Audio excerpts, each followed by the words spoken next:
Making the cancel South Park, that hashtag cancel South Park. Yeah, you didn't strike me as a South Park watcher. Oh, we've got text. That's a whole separate podcast.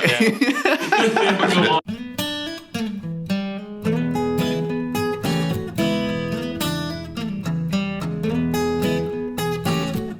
Hello, everyone. Welcome back to episode 181 of Bourbon Pursuit.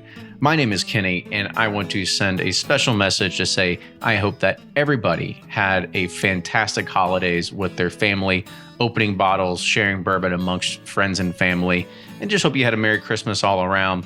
And now that 2018 is coming to a close, I hope it was very fruitful. A lot of dreams were made, and I hope that you're making plans for 2019 or making some New Year's resolutions, because it is time to start ringing in the new year with 2019. So happy New Year, or happy early New Year to everybody that's out there, because this is going to be out before next week's, which will be the first one of 2019.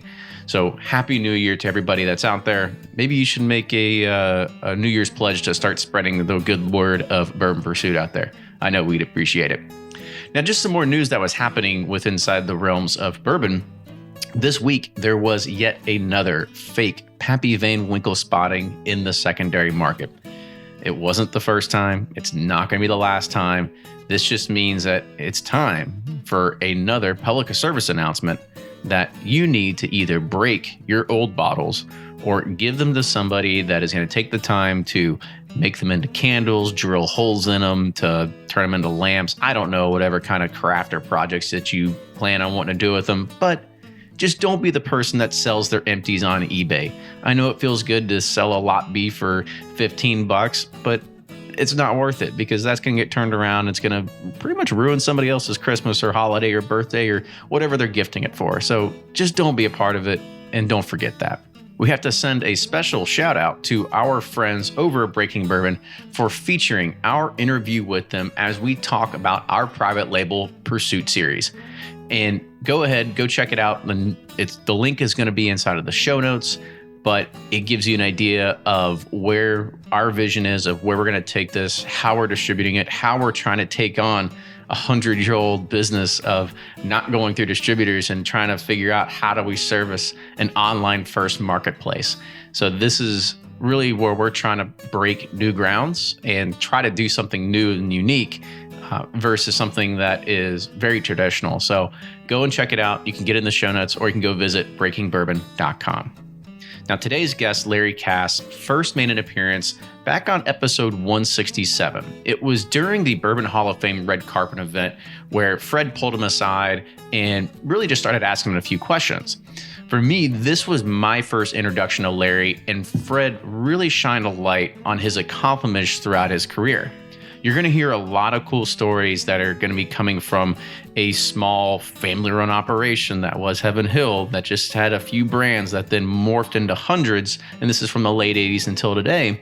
He's also going to talk about his time as the brand manager for Rittenhouse Rye, and this was during that epic run, or the bottles that we now come to see that are the Rittenhouse Rye 21, 23, and 25-year bottlings. So you can understand how those came into existence, as well as we're going to touch on pretty much a hot subject, especially for people that are from Kentucky or travel to Kentucky looking for those hidden gems that are on the bottom shelf, and that is the disappearance of the Heaven Hill 6-year bottled and bond. We're also going to touch on his original partnership with the Kentucky Distillers Association, or the KDA, before that was even a real thing. This is going to be a real piece of history, and we wish Larry a bunch of years of relaxation in his retirement for years to come. Once again, we need to send a special thank you to Barrel Bourbon, who is partnering with us to bring you this podcast. I've had a chance to go out and try the new 15-year that was voted as Fred's Bourbon of the Year, and their new batch 17. They're both awesome. They're both delicious. So go and get yourself a bottle if you haven't yet. Now, with that, you've got Fred Minnick with Above the Char. I'm Fred Minnick, and this is Above the Char. As we move into 2019, I noticed a very troubling trend, one that I'd hoped I'd never see. Bourbon geek confidence is at an all-time low. First, A bourbon geek is somebody who treats bourbon like their number one hobby, putting it on an equal playing field as football, baseball, or if you like it, doll collecting or building model ships. In other words, bourbon's the geek's truest hobby. We wait in long lines, argue over store picks, and find ourselves entrenched in a never-ending debate over something stupid. That's us. For the past decade, our confidence has slowly dwindled. We've seen age statements drop like flies. I remember very old Barton, Jim Beam Black, and Elijah Craig age statements leaving and breaking bourbon geek hearts everywhere, including mine. And then came the celebrities such as Mila Kunis and the all right, Matthew McConaughey. And forming geeks, they matter little in comparison to the new kid on the block impressed by a pretty face.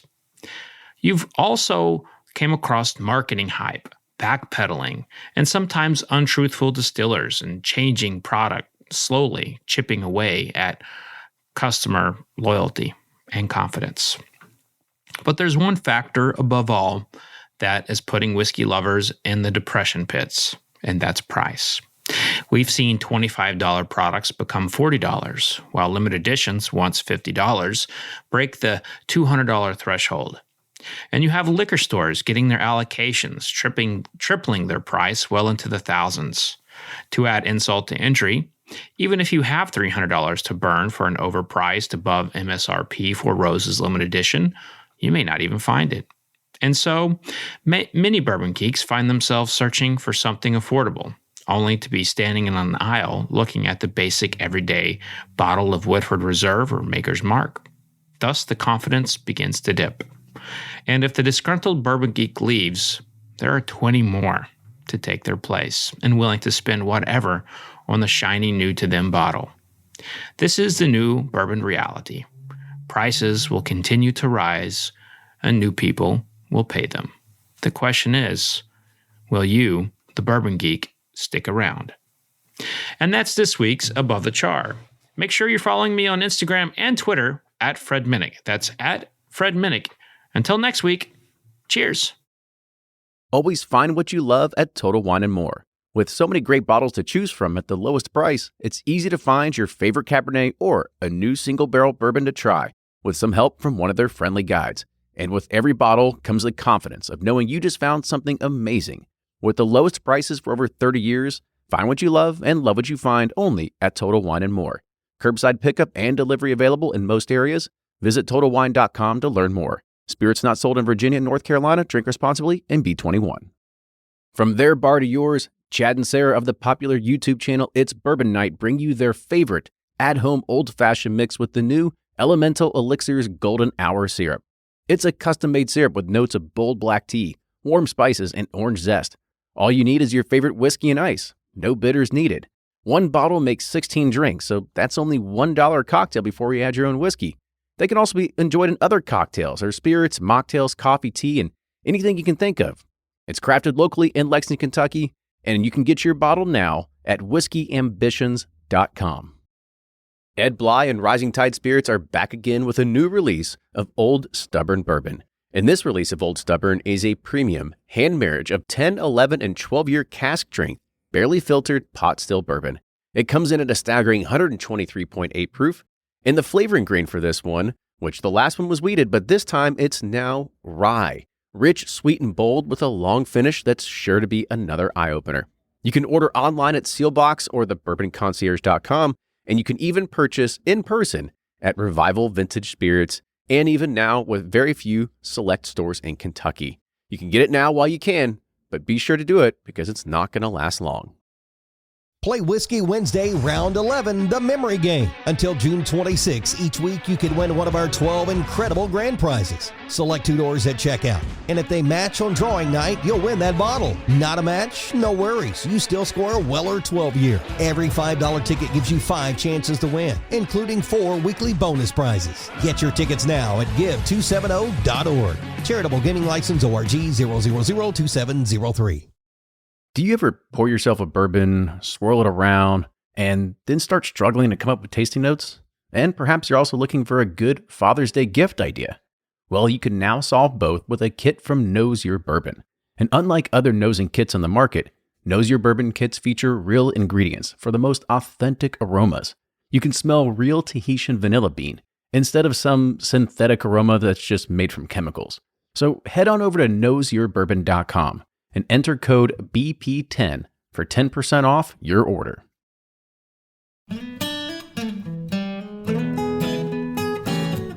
Welcome back to an episode of Bourbon Pursuit, the official podcast of Bourbon. Kenny and Fred here recording on site today at the Heaven Hill marketing offices here in Louisville, which I always love coming here because I don't have to actually go all the way out to Bardstown if I need to talk to somebody. It is nice to be here. So you don't like Bardstown? I mean, what's up with that? Well, now you're putting words in my mouth. I did not say that. I'm just saying that it does make the trip a little bit easier to go 15 minutes instead of 45. Well, and if you get hungry, you can go to Whole Foods right down the street. And you know what's funny is like Maker's Mark just moved their offices right over here. So I've been wondering if if they've got like spy cameras on each other and like sonar, like listening in on strategies. We just meet in the parking lot. Yeah, there you go. Everybody's all good friends around here. But our guests sort of chimed in there, and I kind of want to talk them up a little bit before we start talking about this, because I had really never known about Larry up until we had you were invited me to the Hall of Fame banquet, and we were there. You had actually stopped Larry coming in, and you said, "Larry, let's talk for a minute. Let's get you on camera." And that was actually the first time that, unbeknownst to him, he was actually on the podcast. And you were probing him some of the questions, and I was just like, he's got a good personality. He's got a lot of history, and it's one of the names that I had really never been accustomed to. Well, the fact that you previous to that, you didn't know who Larry was a testament to how good of a job he did, because his role was largely being kind of like a communications director. And that role, they don't like to be known. They kind of want to be behind the scenes. They will occasionally get quoted, but they're the ones who are really, prepping their distillers, prepping their CEOs for journalists, but they're also giving background on stuff. And the thing about Larry in my career in covering this business is that a lot of people in that role had a very minimum understanding of whiskey. And Larry always stood out as a guy that could tell you everything. And the reason why he could tell you everything was because he was very hands-on at Heaven Hill, throughout his career. And I don't think you can work at Heaven Hill without knowing 50 things, though. But there's something special about Larry, the way he tells stories, the connections he has with some of the most iconic people. And, he gave Parker Beam's eulogy at his funeral and brought me to tears at Parker's funeral. And so you don't get to that level just by being a guy who introduces reporters to distillers. Larry's special to this business. Mm-hmm. And I think, do we pad your ego enough there? Right, you're right.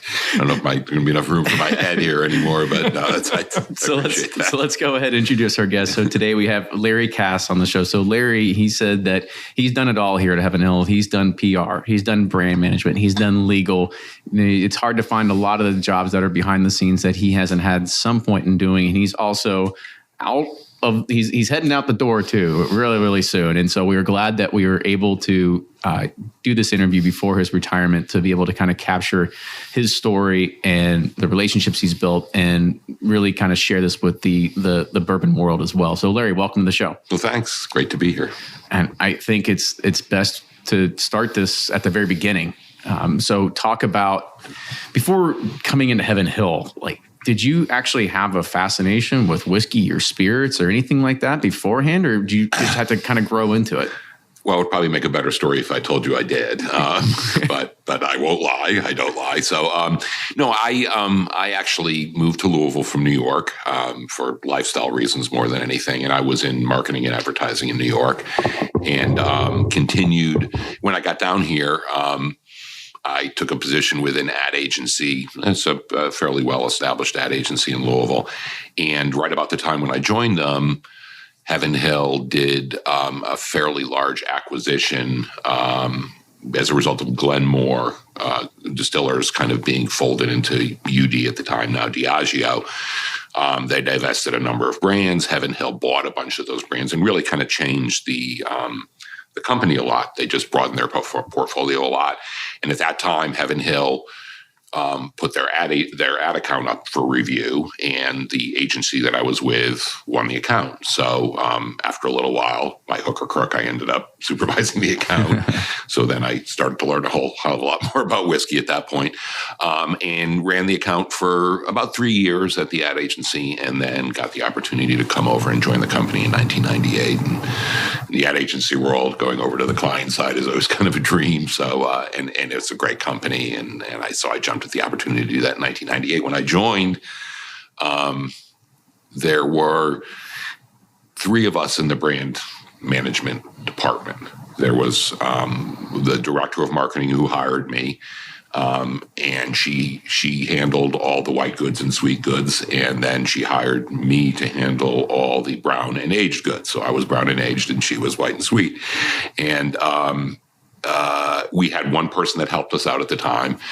So there were 3 of us in the marketing department. That was 1998. And here we are in 2018. And I think we have 46 people in the marketing department, something like that. So it's changed a lot in the intervening years. So were you doing the job of 45 people back then? Yes, I was. No, there was a little less to do back then, but yeah, I mean, you kind of, I mean, the company was different back then. I mean, it was it wasn't quite such an outward facing company. It was we kind of tended our garden, didn't do a whole lot beyond that. We were obviously always a big player in the American whiskey business, but since the time that I joined the company, I mean, my God, we've had huge acquisitions. Just the company has just changed in a million different ways. We've had a whole nother generation of ownership come into place in the company. And the differences between the company now and when I joined are remarkable. So there was one thing that I still wanted to get out of you here. And when was that first time that you found a knack for the brown and aged goods? When you got here, they say like, here's your first bottle of Evan Williams, like get used to it. Like how did... No, I mean, I certainly drank bourbon before I moved to Kentucky. I mean, I grew up in, this is an occupational liability. I shouldn't talk about this, but I grew up in Connecticut. My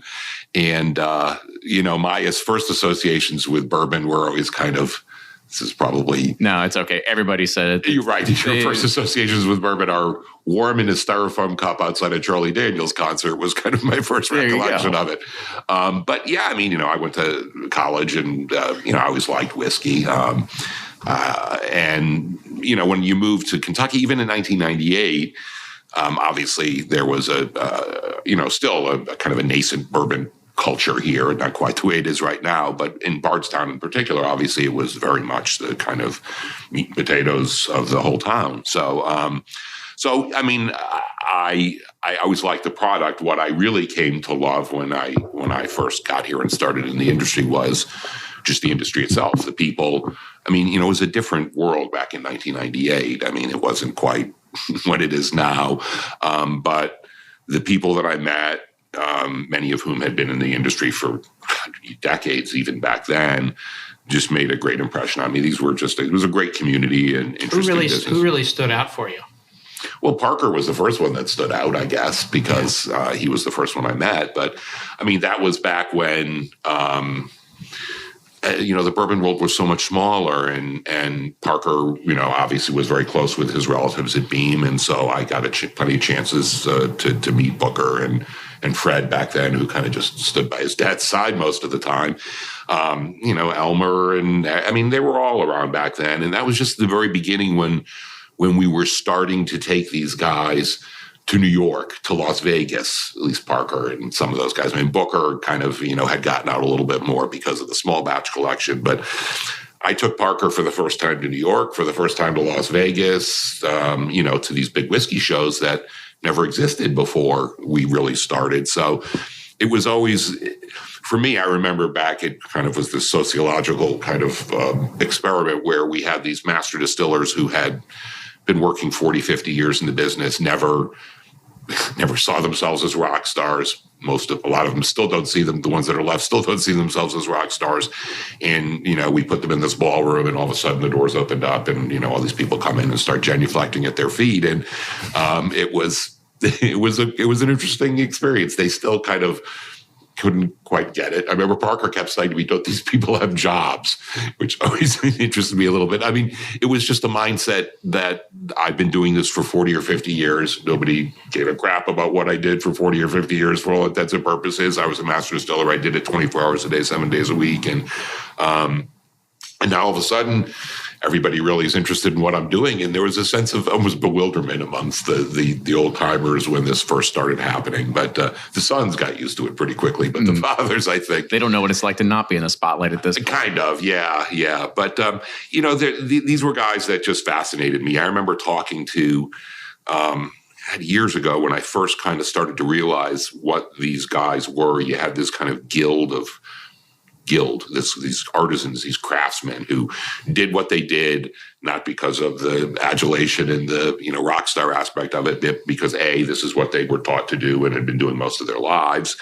They had this work ethic. This is what I do. I make whiskey, and the whiskey doesn't take time off. So I have to look at it. I have to pretty much be around it all the time, 24 hours a day, 7 days a week.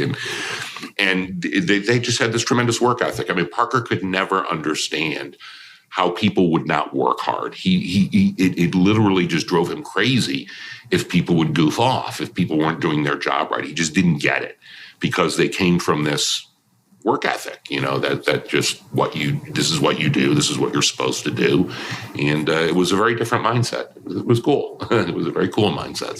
So I kind of want to rewind it back just a little bit, back to 98 here when you first came in, and what was really the marketing lifestyle like back then for a lot of these brands? Because today it's much different. Evan Williams is an MLB sponsor. You guys have got one of your Blackheart rums as a sponsor for UFC Ultimate Fighting Championship. Yeah. Mm-hmm. That was not happening back in 98. What was brand management and advertising like back then? As you would imagine, it was on a more limited basis. When I first started managing, Evan Williams was our flagship brand, continues to be our flagship brand. But whereas as you point out now, we're in, the World Series in Major League Baseball and all over a lot of major media buys and things like that. Back then, we basically ran little black and white ads in regional editions of Golf Digest. I remember regional editions of Newsweek. So it was regional. That's one telling thing, was the fact that we would, back then, most of your bourbon business was in the Southeast. So we would run in Southeast regional editions of a lot of magazines and basically, not even worry about the rest of the country. That really back then was fishing where the fish were. But I was fortunate enough to really join the company at about the time when that whole landscape was changing. We had introduced our first single barrels 2 years before then. Beeman introduced a small batch collection about 9 or 10 years before then. So, these super premium whiskeys were really starting to catch on literally as I joined the company. So it was all changing, really. And within 3 or 4 years, it really, the whiskey world had changed a lot. We weren't limited. Our marketing efforts weren't limited to basically mass media advertising anymore. We were doing a lot more events. We were doing a lot of the whiskey shows that were starting to happen. We all had continuity clubs, basically continuity programs, clubs that we were all starting up if we didn't have them then. It was the very beginning. I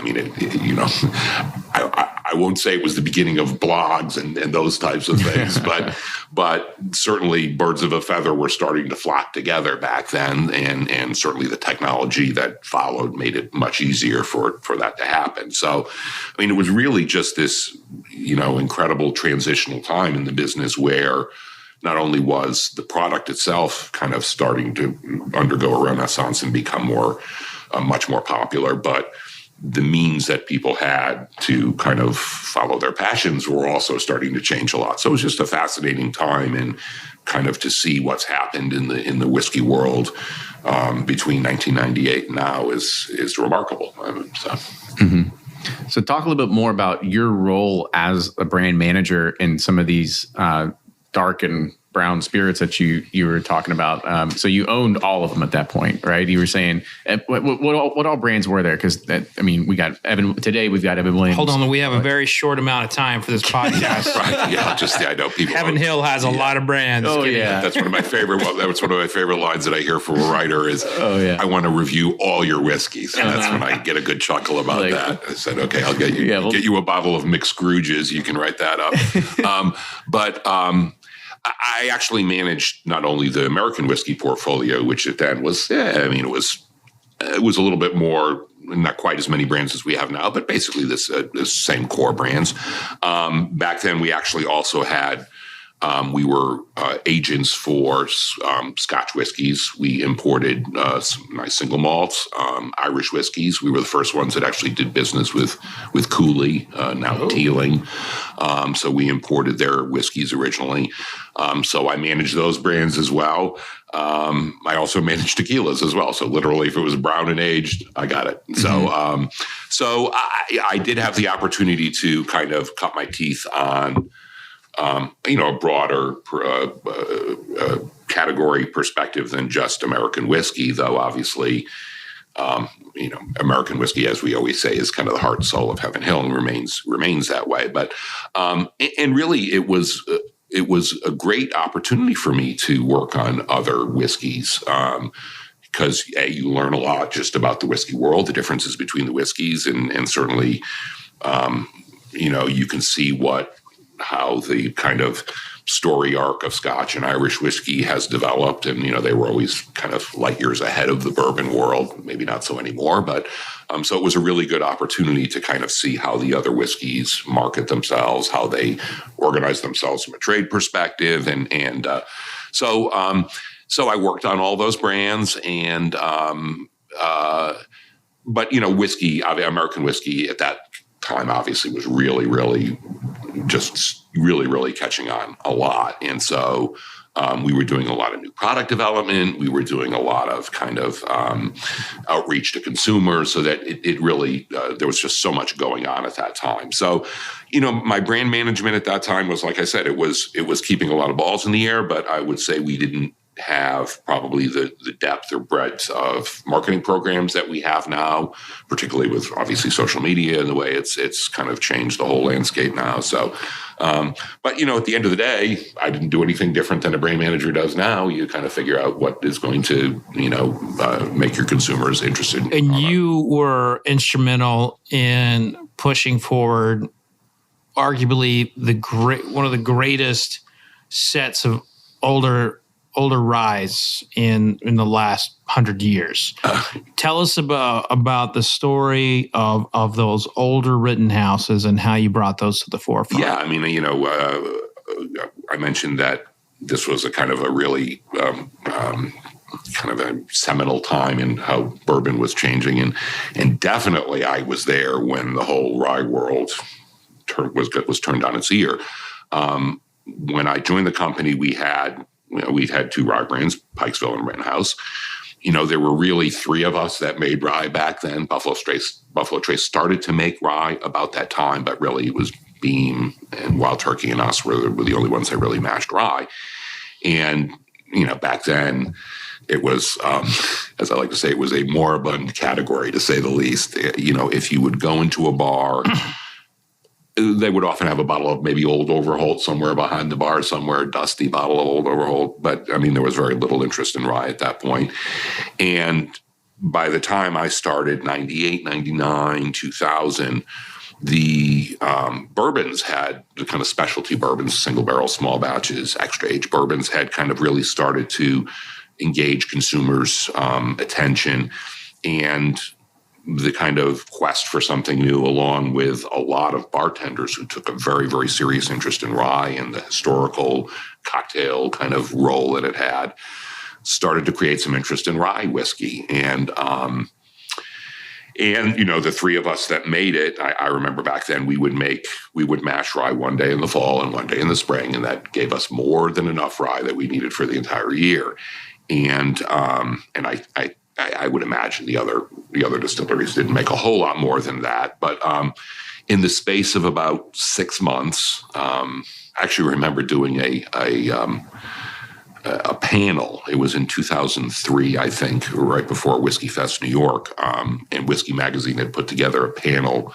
No, I'm sorry, Malt Advocate. What was Malt Advocate? Don't get those two mixed That's up. right. What was then Malt Advocate, what is now Whiskey Advocate.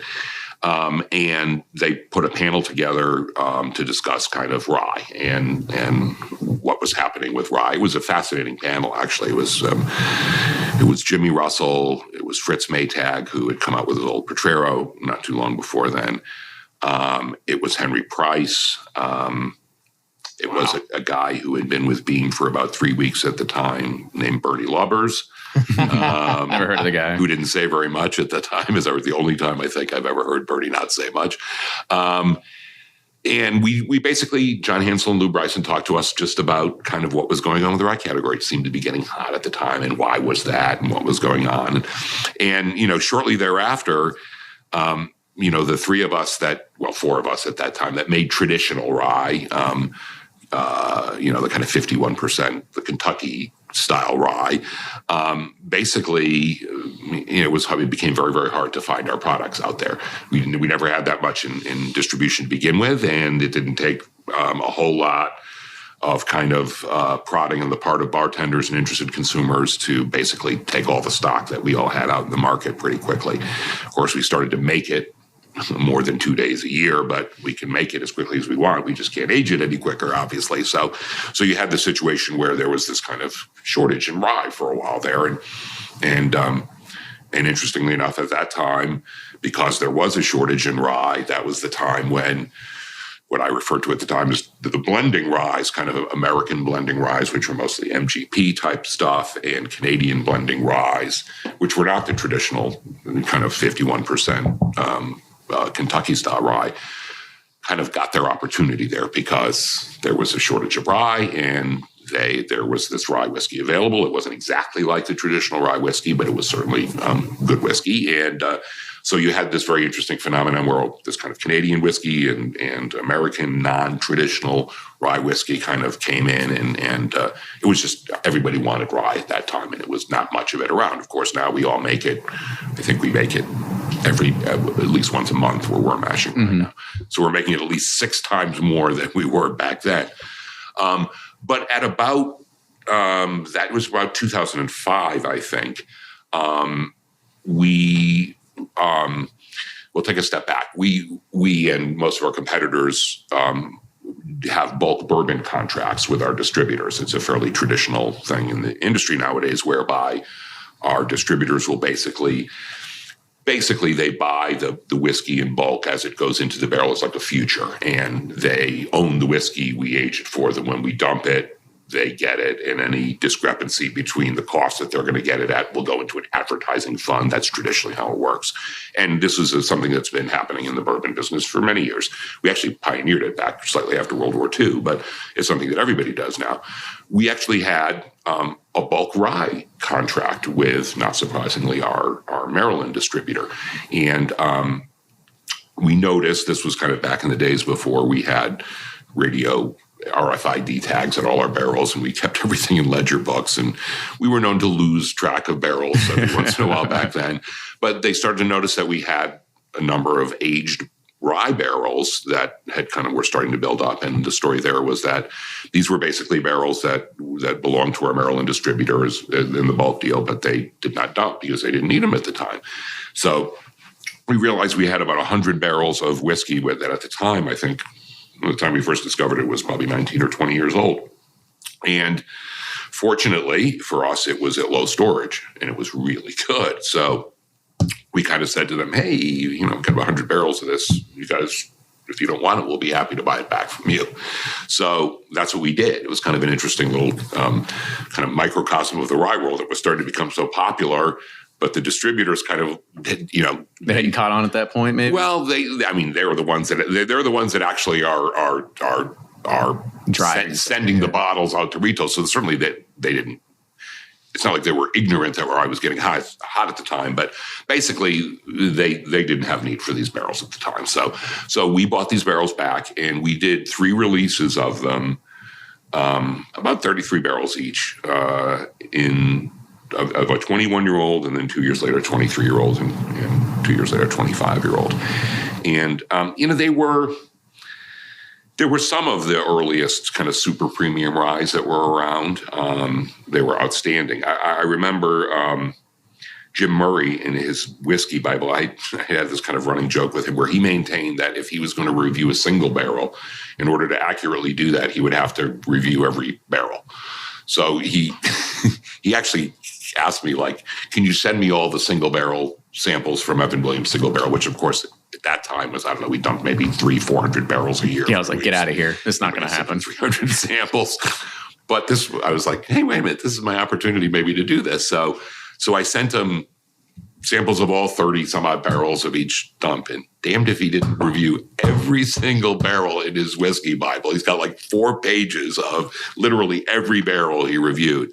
So it was really, to my mind, kind of a good little kind of summation of what happened to the rye world in the space of about 4 years, where it went from something that people didn't have a whole lot of interest to people having enough interest where they bought pretty much all the stock that was out from underneath the market, and then some other types of rye had the opportunity then to come in and start to make their name and make a name for themselves, and again, we kind of had the opportunity to release these super premium ryes, and you don't see them around very much anymore. I mean, every once in a while you see a bottle here and there.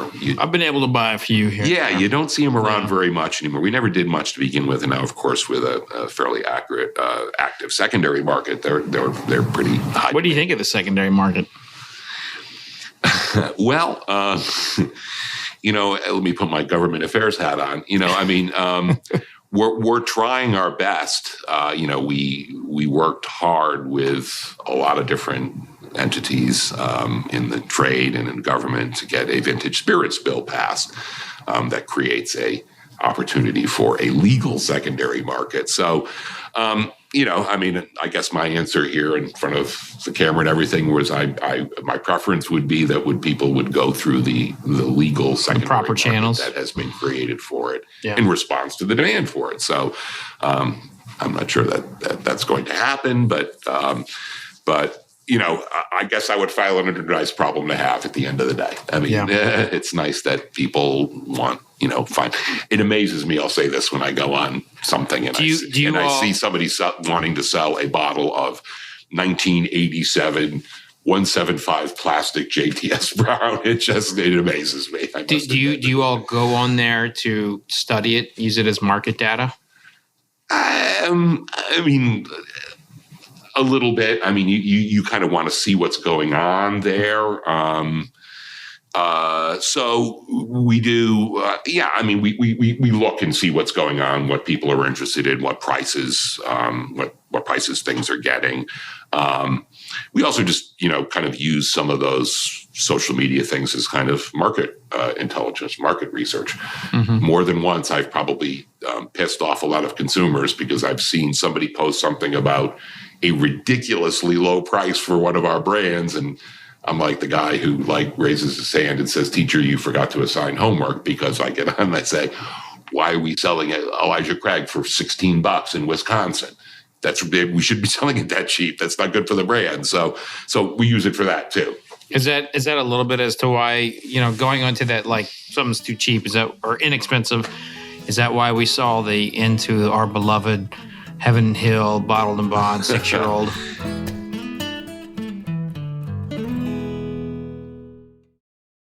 If you're anything like me, then you can't get enough about bourbon.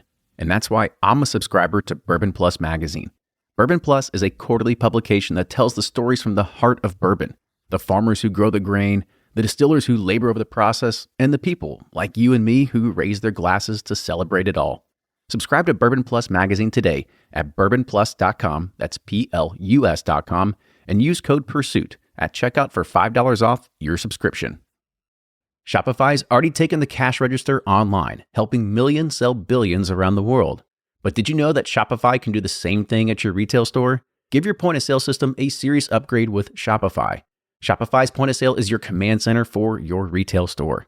From accepting payments to managing inventory, Shopify has everything you need to sell in person. And with Shopify, you get a powerhouse selling partner that effortlessly unites your in-person and online sales into one source of truth.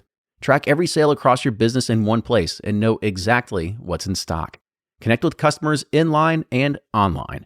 Shopify helps you drive store traffic with plug-and-play tools built for marketing campaigns, from TikTok to Instagram and beyond. And get hardware that fits your business. Take payments by smartphone. Transform your tablet into a point-of-sale system or use Shopify's point-of-sale Go mobile device for a battle-tested solution. Plus, Shopify's award-winning 24/7 help is there to support your success every step of the way. Do retail right with Shopify. Sign up for a $1 per month trial period at shopify.com/bourbon, all lowercase, and go to shopify.com/bourbon to take your retail business to the next level today. Shopify.com/bourbon.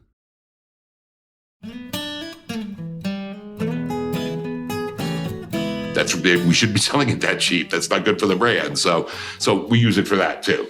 Is that a little bit as to why, going onto that, like something's too cheap, or inexpensive? Is that why we saw the into our beloved Heaven Hill bottled and bond 6-year-old? Well, I mean, at the end of the day, that is extremely good whiskey that, and I know people love this brand, but it was difficult for us in this world to kind of justify giving away 6-year-old 100 proof whiskey at the price and creating problems in terms of stock and supply for our other brands. So, look, Heaven Hill has and always will, I think, have a pretty good position as somebody that comes out with a number of fairly priced products. We've always had that reputation, and we'll continue to do so. Yeah. But look, we're not going to cut off our nose to spite our face. So I think Bernie always says it. He goes, "This is the bourbon business, not the bourbon charity business." Yeah, I mean, at the end of the day, that's kind of the way it is. I mean, if that whiskey gets shunted into Evan Williams or gets shunted into Elijah Craig, I would argue that's not necessarily the worst thing in the world from a consumer standpoint, because you're still getting really good whiskey at a really good price. And so yeah, I mean, demand planning, the whole barrel inventory thing, when I started, it was much less exact science than it is right now. But I can tell you that's something that we all can have a million spreadsheets and look at all of our data. It's an inexact science at best. You never know what your yields are going to be. You never know exactly, what's going to happen there. So, it was something that I think was a wise move for us to make. So you're one of your primary jobs over the years was dealing with writers, myself included, and I've heard from a lot of publicists over the years how annoying some of us writers are. I was wondering if you could give us you don't have to use anyone's name. He hasn't said podcasters yet, so we're still. Well, podcasting's still new, and people are. And I'm sure. Oh, I know Larry's got some podcaster stories, but give us a story. I've heard of stories of writers like cashing in their plane tickets. Just doing things for samples. Give us a story about a writer you've worked with over the years who just pissed you off or something. And you don't have to use their name. Yeah, no. I don't know that too many of them piss me off. I mean, I will say this. Most of the whiskey writers that have been over the years are fascinating people, great people. I haven't met many that I don't personally find interesting. I mean, they're interested in a lot of the same things I am. They're literate, they're intelligent, articulate people. I haven't met a whole lot of them that really piss me off.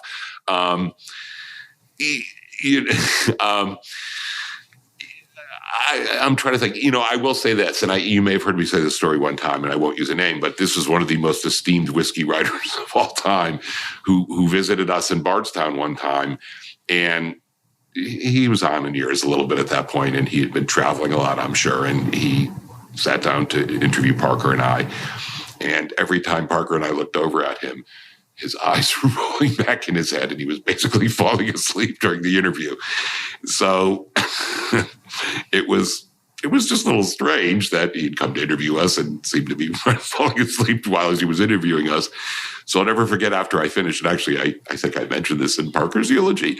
I remember it. He, the fellow leaves, and he's a very, very well-regarded whiskey writer. And I said, well, Parker, what do you think? And Parker said something like, he's a nice enough guy, but man, he sure looks like he could use his oil changed.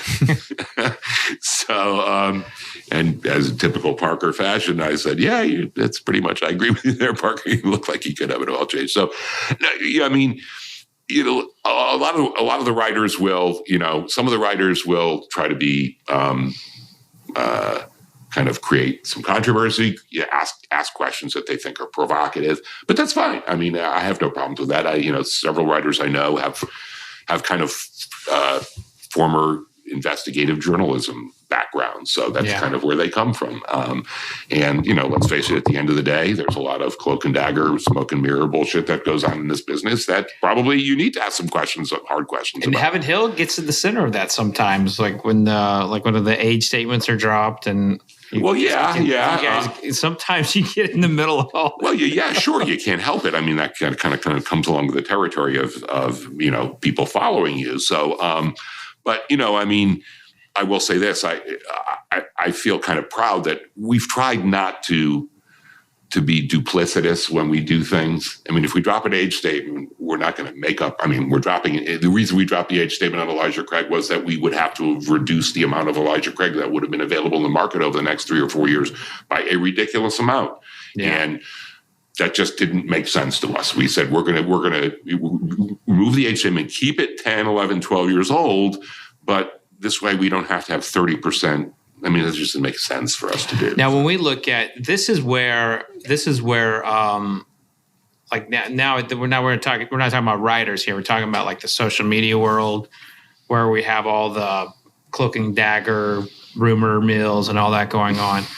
What I have found that comes up a lot with Heaven Hill is that there will be a lot of rumors surfacing around you all, and you'll have liquor store reps in, let's just say, Boise, Idaho, saying, "Oh, I heard they're going to be dropping their age statement," and then someone posts about it, states it as fact, and then it's denied by Bernie or Josh or yourself or just someone in the company, and then a year later it happens, and everyone's like, "See, you all denied it, and then you're doing it," and that you guys.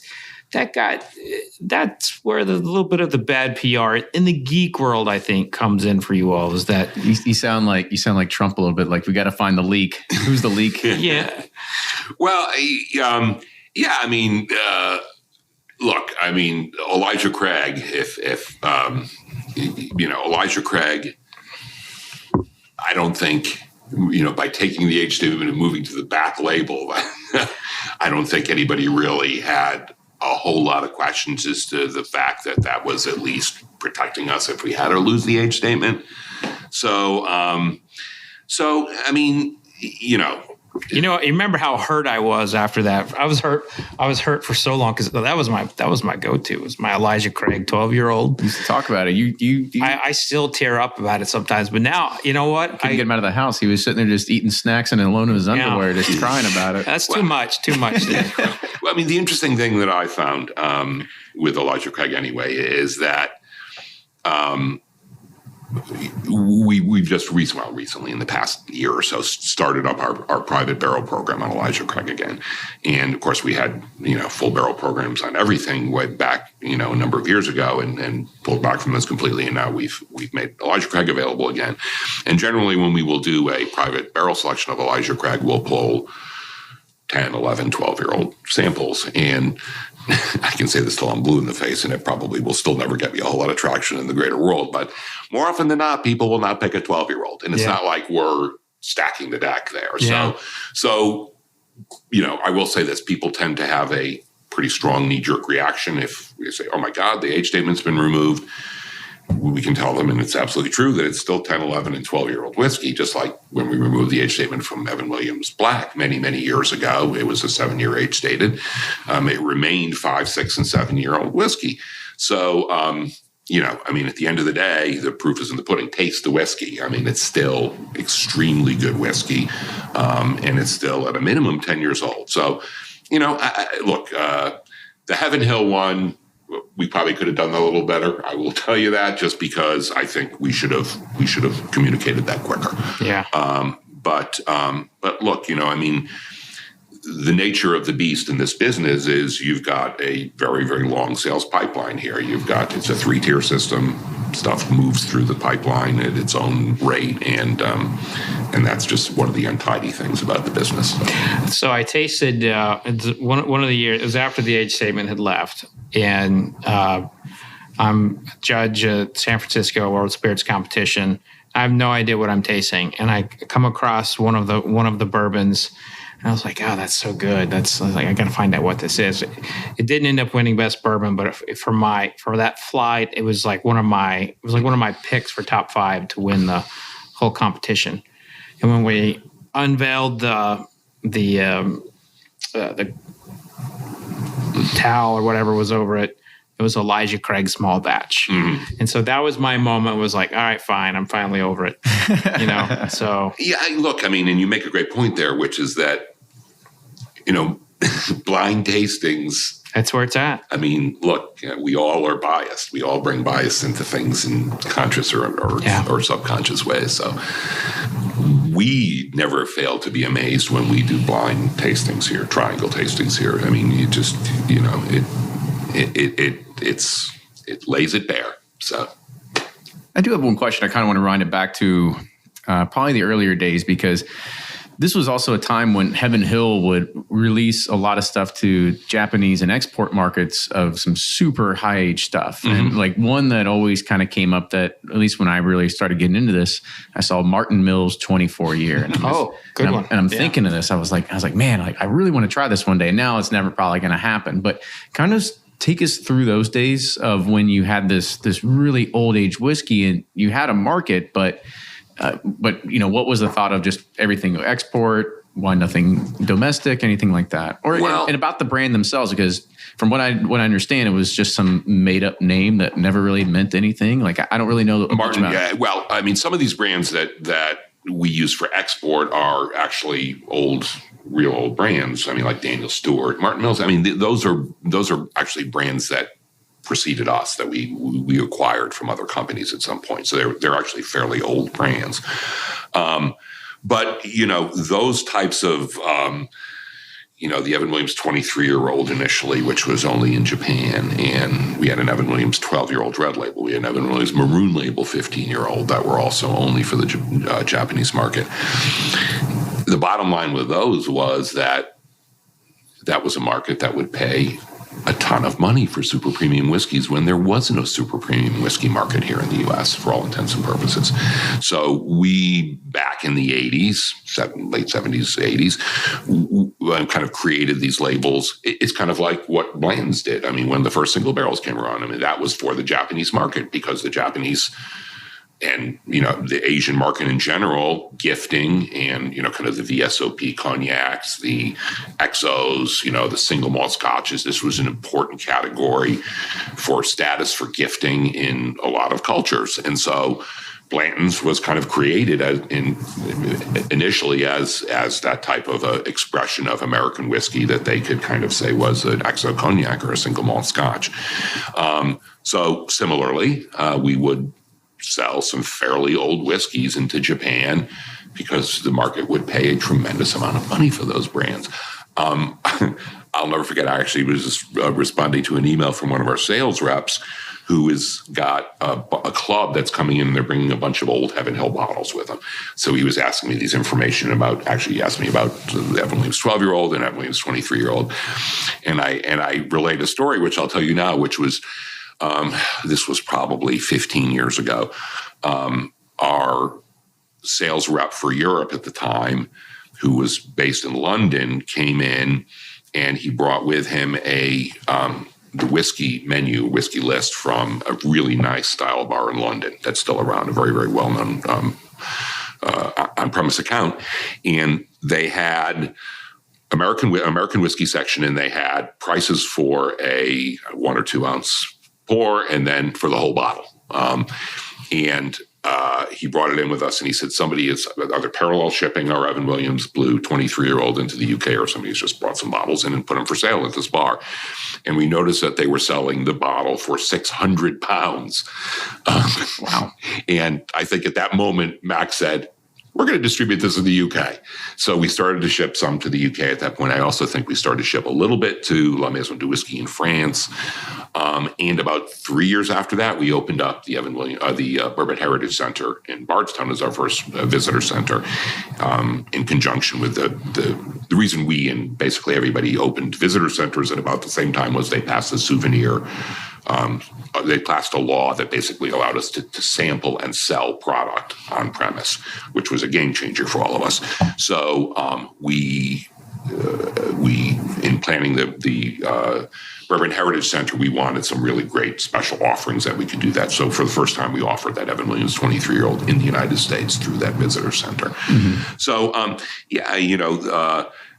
those brands have now come back. Like Blanton's. I mean, again, Blanton's was originally only available in Japan. Everybody was like, hey, wait a minute, we'd like some of that too. And it came back here. And so we're seeing that now. That 12-year-old is now available. The 23-year-old we make available here is in limited quantities, obviously. But so to your point, those were brands that were first distributed internationally because there was demand there, and there was the ability to really to maximize profit in those markets. They were willing to pay a tremendous amount of money for that aged whiskey. It was really good whiskey. So. As a brand manager, kind of talk about who is selecting the whiskey that's getting bottled and going into this stuff? Because I know that you had the opportunity to get some barrel samples and try this. Like, how much influence do you as a brand manager have over what the end product is actually going to be? I guess that depends on how good a palate you have, because not all brand managers are tasters at all. I mean, look, when we do things like that, we try and do them in as qualitatively significant a way as we can. In other words, we have a group of people that we know are pretty good tasters, and we generally, as a brand manager, believe me, I would never have the audacity or the presumptuousness to say, I'm going to taste this and make any decisions about it. I mean, that was something that not only the master distiller, but we've got a group of people in the lab that are exceptional tasters. So, I'm part of the team that tastes things. We've got a bunch of people that taste things, but it was always a democratic process. I would say, the master distiller's opinion mattered more than everybody else's, but it was never really a kind of an oligarchy. It was always a pretty much a group decision. So. Speaking of groups, you've been very instrumental in the Kentucky Distillers Association, and during since you've been in the business, that organization has kind of went from like just a good old boys hanging out network to really a dynamic, getting shit done kind of group. Yeah, I mean, that's another good microcosm for the bourbon world. I mean, you're exactly right. When I first joined the company, the KDA was run by an attorney, former state senator, in his spare time. He was the only one that did it. Basically, the KDA was more concerned with technical issues, OSHA issues, ethyl carbamate, those types of things. There was no marketing function at all that was attached to the KDA at that time, because there was no bourbon tourism to speak of. Bourbon was not, at that time, it was really just starting to catch on. So one of the key things I think that actually happened there was the KDA decided to create a full-time role for a president and staff, and change that from a technical, more technical-oriented trade association to a marketing, governmental, regulatory, and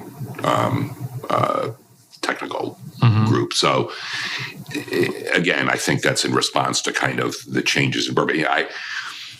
One of the things that again, a great example of how this bourbon the bourbon world has changed. And I've said this for years and years, and everybody that works with me is probably sick of hearing it, but I noticed pretty early on in my career that the government here in Kentucky did not treat the bourbon industry quite the same way, shall we say, that the wine industry was treated in California, or even the beer industry was treated in Wisconsin or Missouri.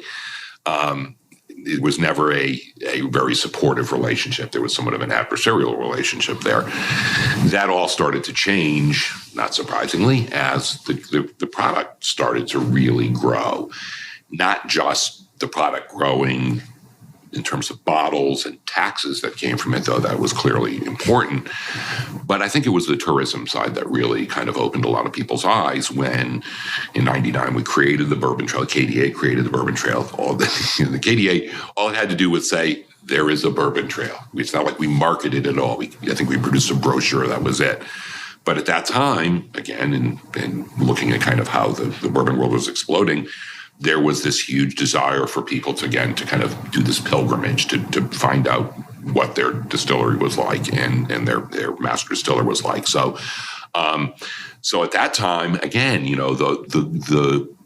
the state legislature, all the local tourism agencies and whatnot started to see that there was a tremendous upside here to bourbon in terms of the ability to kind of draw people and keep people. So, I'd like to tell you that the KDA grew to where it was because we've been an incredibly smart organization. Though I would say we've been smart enough. But, look, at the end of the day, the category has become so popular that really has driven a lot of what the KDA has become. And the KDA now is it's quite a kind of a mature trade association. We've got a lot of people that cover government affairs. We've got events people. We've got a lot of people there that handle a lot of different things. So I mean, in the Kentucky Bourbon Affair, that's a pretty successful affair.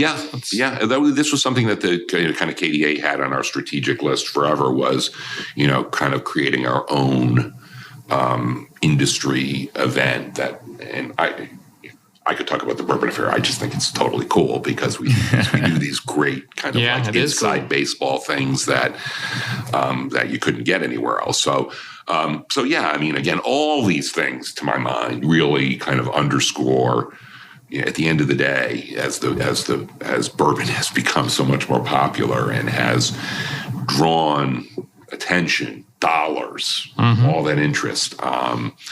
It has led to all these things. It has given us a bully pulpit that has allowed us to start to kind of become more assertive in what we want. So it's led to things like the Souvenir Act that allows us to sell and sample. It's led to things like the Vintage Spirits Act. It's led to the ability for us to direct ship from visitor centers. So it's nice. I mean, I've seen in the 20 years that I've been involved in the business and been on the KDA, actually, it's about 180 degrees opposite. We are really able to get so much more done now than we were able to, and it's gratifying.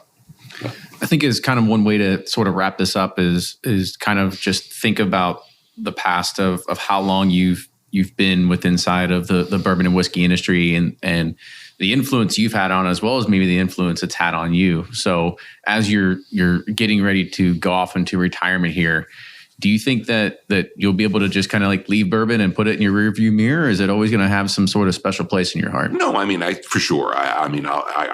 I would not be able to just walk away and not pay attention to it. I mean, I know too many people. I've spent too much of my life. We run into the grocery store at least once a month. That's right. So, or Chipotle or somewhere like that, right? This always happens. There's a big, small town. So, but no, I mean, that's a good question. No, I mean, I'm always, look, I mean, I've invested a lot of my working career in this business and it's a fascinating business and I have a lot of friends in this business, and So, and there's a lot going on in this business right now. So, so certainly, I am going to be, I can't help it. I mean, to a certain extent nowadays, even somebody that has no interest in bourbon gets exposed to what's going on in the bourbon world. And that's a good thing, because there's just a lot going on and we're covered a lot. But absolutely, I'm going to continue to kind of keep myself, keep a finger on the pulse of whatever it is. Keep a finger on the pulse. Yeah. There's actually one thing I want to mention. I never get asked. I get, when thinking about like an interview like this, I was like, what are the questions they're going to possibly ask me? And I prepared myself to answer this question. What's the proudest thing that so ask me, what's the proudest thing that you've done? Fred, you've known him longer. I'm going to let you do the honor. What's the proudest thing? And then after that, tell us a Parker story. Well, this is one and the same. When I was a Scotch brand manager, I loved, there was one thing that I thought was totally cool about the Scotch business. They had this product called Black Bottle. You ever heard of it? Mm-hmm, mm-hmm. Black Bottle is something that was created from the Islay distilleries, which at the time there was maybe 4 of them. There's like 10 of them now, but the main Islay distilleries. And they created a product where all of them contributed some whiskey to it, and they blended it together, and it was an Islay bottling of all the single malts. So it was a blended whiskey by nature, but it was actually a pure malt because it was just a blending of single malts. But it was really cool. And when I went to Scotland and ended up in Islay, they sold it in the airport. And I mean, it was just a really cool way of saying this is like the industry. So forever, I thought, how cool would it be if we managed somehow to get all the bourbon distilleries to put their product together in a bottle? This was not something that was going to be easily done, I can tell you that much. That was clear to me. I mean, nobody had any interest in doing anything. And I kind of brought this up a couple times throughout the years. Maybe this is something we could do for Bourbon Festival or for a Hall of Fame, something like that. And there just never seemed to be a whole lot of interest in doing it. When Parker was diagnosed with ALS, and Parker and Linda had said that they wanted to really, rather than kind of go away and deal with it themselves, which of course they could well have done, that they wanted to kind of become a public face for it. One of the things that we wanted to do we wanted to do some fundraising. So at that point, this was my chance. I said, this may be the one opportunity with Parker, the situation that Parker's in, where I can go to all the distilleries and say, would you be willing to do this? Would you be willing to give us some of your whiskey? Let us blend it all together. And I had no illusions about us being able to make this a commercial product. I knew that wasn't going to happen. But I said, let's do this for a special auction, and we can raise money for ALS for it. So we did that, and that became the Master Distillers Unity. And I got to say, I'm very, very proud of that project, because that was something where, I contacted all the distillers, all of whom were friends, all of whom knew and loved Parker, explained to them what we were doing. And whereas I can tell you nobody in marketing or probably in management would have any interest in doing this, all the distillers said, yeah, we're in on that. We will do that. And we went around to all the distilleries. We actually filmed Parker, meeting them, getting the product. And it was a really wonderful experience for me, because it was the whole industry coming together. It was a whole industry coming together to support Parker in a great cause. And I kind of used what had happened, what I saw at Black Bottle. I just thought it was such a cool thing. And I said, here's our chance to do that. And we got it done. And I was very cool. I was very, very proud of that. So it's a very awesome story. I wish it had sold for more at auction. What did it go for? It went for about $12,000. There was 2 bottles, beautiful. We got these incredible boxes donated, and Glencairn Crystal. They were just beautiful. And I thought it went for more than that. It should have gone for more than that. I remember covering it. It should have gone for more than that. But it was to my mind, it was a lot of what's great about the industry, kind of in one little kind of exercise. So there's been a lot of that around Heaven Hill, and I know we've ran out of time, but Larry's the guy that, to me, is, the way He's going to talking about retire, so master he might not have distillers. shit else to do. We can probably get him on again. Yeah. I think he's got another act in him. Yeah. I don't know what it is, but maybe Everybody seems to be convinced of that but me. I don't know. he's going to be co-writing South Park or something. I don't know. Yeah, we talked Your about that mouth to earlier. God's Yeah, ears. he's a South Park fan. But no, I for me, my first exposure of hearing these stories, it was fascinating, especially that last one with Parker, because I know you've had a close relationship with Parker as well, and kind of wrapping it all together, it was a really good way to kind of close this out. So hopefully it's not the end. Maybe we will do one here in the future. Like I said, you're going to retire. You're going to be bored soon. You got to find a hobby. So Everybody keeps telling me that. I remain unconvinced, but we'll see. He's a diver. He likes diving. there you go. That's true. That's right. Plenty of vacations to go do that with. But again, Larry, thank you so much for coming on the show today. It was fantastic. If anybody wants to learn more, I guess you just got to Google him now, because this is probably one of the only times you're going to probably hear a good story from Larry for probably hopefully a little bit. Or follow him on Facebook, because he'll spin a yarn there. I'll tell you that. You could do that. Yeah. Though I tend to cover more of my personal life than my business life on Facebook. I went to Africa this summer, so I had a lot of fun. My God, the photos were gorgeous. Telling the stories about Africa in my Facebook post. But yeah, so. Oh, really cool. So make sure that you follow Bourbon Pursuit as well as Fred Minnick on Facebook, Twitter, and Instagram. If you do like the show, support it. Patreon.com/Bourbon Pursuit. And if you like to sit down and read a good magazine, flip through it. I heard people like actually looking at ads. Go get yourself a subscription to Bourbon Plus as well. People are really talking and moving and shaking with that one. But if you have any other show suggestions, things you want to see, people you want to hear from, hate mail, fan mail, whatever it is, send us one, team@bourbonpursuit.com. And if it's not too bad, we might respond back to you. But again, fellas, thank you for joining the show today. It was a pleasure, and we'll see everybody next week. Cheers. Cheers.